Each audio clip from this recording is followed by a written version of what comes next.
ಸಮರಕ್ಕೆ ಇನ್ನಾರ ಕಣುಗುವೆನೆನುದ ಇನ್ನಾರ ಕಣುಗುವೆನೆನುದ ಮನದಿ ಯೋಚಿಸುತ್ತಿರಲು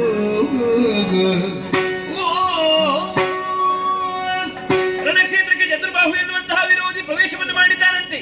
ಇವನನ್ನು ವಿರೋಧಿಸುವಂತಹ ವೀರ ವನಿತೆಯರು ನಮ್ಮಲ್ಲಿದ್ದರೆ ಮೇಲೆದ್ದು ಬರಲಿ, ಮೇಲೆದ್ದು ಬರಲಿ.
ಆಕಾಶದಲ್ಲಿ ನಕ್ಷತ್ರಗಳ ಮಧ್ಯೆ ಚಂದ್ರನು ಹೇಗೆ ಶೋಭಿಸುತ್ತಾನು ರೀತಿಯಲ್ಲಿ ನಾರೀತಿಯಲ್ಲಿ ಮತ್ತೆ ನೀನು ಶೋಭಿಸುತ್ತಾ ಇದ್ದೀಯ ಅಮ್ಮ. ಏನು ಈ ಕ್ಷಣದಲ್ಲಿ ಬಣ್ಣಾಸುರನಾದಂತಹ ಚತುರ್ಬಾಹು ದಾಳಿ ಮಾಡಿದ್ದಾನೆ. ಹೌದು, ಆತನನ್ನು ಎದುರಿಸುವವರಿಗೆ ಯಾರಿದ್ದೀರಿ ಎನ್ನುವ ಹಾಗೆ ಕೇಳುತ್ತಿದ್ದೀಯ. ನಿನ್ನ ಮಗಳಾದಂತಹ ಸರಸ್ವತಿ ನಾನಿದ್ದೇನೆ, ನನ್ನನ್ನು ಕಳುಹಿಸಿಕೊಡು, ನಾ ಹೋಗಿ ಬರುತ್ತೇನಮ್ಮ. ಅಂಬಿಕೆ ಅದಕ್ಕೆಂದಳು ಸಂಗ್ರಾಮದ ಹಂಬಲ ಏಕೆ ತಾಳು ಅಂಬಿಕೆ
ಸಂದರ್ಭದಲ್ಲಿ ಕಾರ್ಮೋಡದ ನಿಂತ ಆ, ಕಾರ್ಮೋಡದ ಮಧ್ಯದಲ್ಲಿ ಮಿಂಚದ್ದು ವಾಸ್ತವಾದ ಹಾಗೆ ಆ, ನನ್ನ ಕಣ್ಣ ಮುಂದೆ ಪ್ರತ್ಯಕ್ಷಳಾದೆಯ ಮಗಳೇ ಹೌದಮ್ಮ ಎಂದ ಅಮ್ಮ ರಣಕ್ಷೇತ್ರ ಎಂದರೆ ಆಟದ ಬಯಲೆಲ್ಲ ಮಗಳೇ ಮತ್ತೆ ಅಲ್ಲಿ ಯಾರು ನಿನ್ನ ಗೆಳತಿಯರು ಇರುವುದಿಲ್ಲ ಮಾತ್ರವಲ್ಲ ನೀನು ಸಣ್ಣವಳು 9 ವರ್ಷದ 4ನೇ ಕಣ್ಣಿನ ಬೊಂಬೆಯಂತಿರುವಂತಹ ಮಗಳು ನೀನು ಸರಿ. ಯುದ್ಧ ನಿನ್ನಿಂದ ಸಾಧ್ಯವೇ ಮಗಳೇ ಈಗ ಸಣ್ಣವಳು ಹೇಳುದಮ್ಮ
ನಾನು ಸಣ್ಣವಳಿಗಳು ಹಾಗಾಡುತ್ತಾ ಇದ್ದೀಯಾ ನಿನ್ನಲ್ಲಿ ಒಂದು ಮಾತು ಕೇಳುತ್ತೇನೆ ಏನು ಬೆಂಕಿಯ ಗಿಡಿ ಸಣ್ಣದಾಗಿರುತ್ತದೆ ಆದ್ರೆ ಗಾಳಿಯನ್ನು ಸೇರಿ ಸಕಲವನ್ನು ಸುಡುವಂತಹ ಸಾಮರ್ಥ್ಯವನ್ನು ಹೊಂದಿರುತ್ತದೆ ಕಿರಿದಾದಂತಹ ಅಂಕುಶ ಮಾಲೀಕರ ಸಹಾಯದಿಂದ ದೊಡ್ಡ ಗಾತ್ರದ ಆನೆಯನ್ನು ನಿಯಂತ್ರಿಸಬಲ್ಲದೆ ಹೀಗಿರುತ್ತಾ ನಾನು ಯಾರ ಮಗಳು ಯಾರು? ನಿನ್ನ ಮಗಳು ತಾಯಿ ಹಾಗಿರುವಾಗ ಆ ದಾನವ ಎಷ್ಟೇ ಬಲಿಷ್ಠನಾಗಿದ್ದರೂ ಕೂಡ ಆತನನ್ನು ನೆಲ ಕುರಳಿಸುವ ಸಾಮರ್ಥ್ಯ ನನ್ನದುಂಟು ಕೊಡುವ ಮಗಳೇ.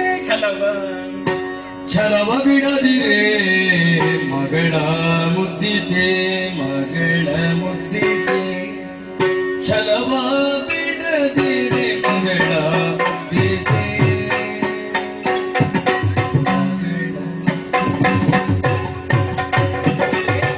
ಕಳುಗಳಾಶೆ ಬದಿಸುತ್ತಲೇ ಕಡು ಚೆಲುವ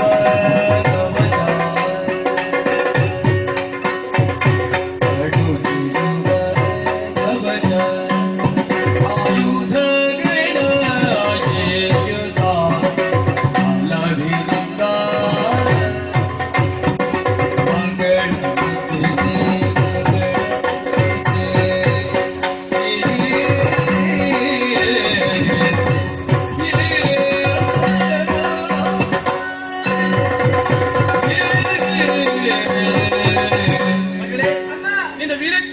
ಮಾತುಗಳನ್ನು ಕೇಳಿ ಅತೀವವಾದಂತಹ ಸಂತೋಷವಾಯಿತು. ಸರಿ. ಶತ್ರುಬಾಹುವನ್ನು ಎದುರಿಸುವುದಕ್ಕೆ ನೀನೇ ಆಗಬೇಕು ಮಗಳೇ. ಹೌದೇ ಈ ಸಂದರ್ಭದಲ್ಲಿ ನಿನ್ನನ್ನು ಪರೀಕ್ಷೆ ಮಾಡಿದ್ದು ಆ ನಾನು. ಪರೀಕ್ಷೆಯಲ್ಲಿ ನೀನು ಉತ್ತೀರ್ಣನಾಗಿದ್ದೀಯ. ಸಂತೋಷ. ನೀನೀಗ ಹೊರಟು ನಿಂತಹ ಸಂದರ್ಭದಲ್ಲಿ ಹಾ. ಅದೋ ನೋಡು ಏನು ಶಕ್ತಿ ನಾರಿಯರು ಬಂದು ವೀರ ವನಿತೆಯ ಉಡುಗೆಯನ್ನು ತೊಡಿಸಿದ್ದಾರೆ. ಹೌದು ಮಾತ್ರವಲ್ಲ ನಮ್ಮ ಶಕ್ತಿ ನಿನ್ನಲ್ಲಿ ಅಡಕವಾಗಿದೆ. ನಿಜ. ಈ ಸಂದರ್ಭದಲ್ಲಿ ಬರಿಗೈಯಲ್ಲಿ ನಿನ್ನನ್ನು ಕಳುಹಿಸಿಕೊಡುವುದಾಗಿ ಇದು ಆಯುಧ. ಹೌದು. ಇದು ಬರೀ ಆಯುಧವಲ್ಲ, ಮತ್ತೆ? ಶತ್ರುಗಳ ಹಣೆಯಲ್ಲಿ ಬರೆಯುವಂತಹ ಮರಣ ಲೇಖನ ಇದಾಗಲಿ ಖಂಡಿತ. ಹೋಗಿ ಶುಭವಾಗಲಿ ಹಾ. ಎಲ್ಲರನ್ನು ಗೆದ್ದು ಬಾ. ಹಾಗೆ ಆಗಲಿ ತಾಯಿ